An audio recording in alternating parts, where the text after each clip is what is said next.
सांग भोलानाथ, पाऊस पडेल का? शाळेभोवती पाणी साचून सुट्टी मिळेल का? अशीच काही परिस्थिती धुळे शहरातील जी आर सिटीमध्ये झालेली आहे। आपण बघू शकतो की ही जी आर सिटी हायस्कूल आहे आणि काल रात्री झालेल्या मुसळधार पावसामुळे या शाळेच्या आवारामध्ये प्रचंड प्रमाणामध्ये या ठिकाणी पाणी साचलेले आहे। गेल्या अनेक वर्षापासून ही समस्या नेहमीची आहे। ज्यावेळी मोठ्या प्रमाणात पाऊस पडतो त्यावेळी या शाळेच्या आवारात, त्याचबरोबर पोलीस अधीक्षक कार्यालय असेल, जिल्हा रुग्णालय असेल, या ठिकाणी मोठ्या प्रमाणामध्ये पाणी साचतं। आज देखील मोठ्या प्रमाणात रात्री झालेल्या पावसामुळे, मुसळधार पावसामुळे या ठिकाणी पाणी साचलेलं आहे आणि शाळेमध्ये जायला विद्यार्थ्यांना रस्ता नाही। त्यामुळे आपण जर बघितलं तर या ठिकाणी शिक्षक असतील, विद्यार्थी असतील, त्याचबरोबर त्यांचे पालक असतील, हे या ठिकाणी थांबून राहिलेले आहेत। अद्यापही पाणी या ठिकाणी कमी झालेलं नाही आणि त्यामुळे शाळा प्रशासनाने या ठिकाणी सुट्टी जाहीर करण्यात आलेली आहे। गेल्या अनेक दिवसाच्या प्रतीक्षेनंतर धुळ्यामध्ये काल रात्री मुसळधार पाऊस झाला। रात्री हवामान खात्याने धुळे जिल्ह्याला रेड अलर्ट दिला होता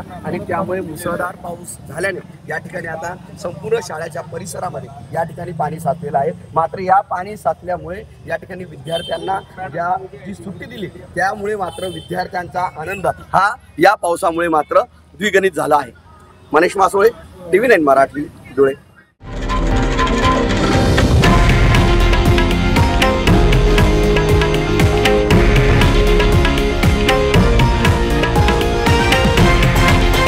हे आहे देशातील नंबर 1 न्यूज नेटवर्क आणि आपण पाहत आहात TV9 मराठी, एकमेव।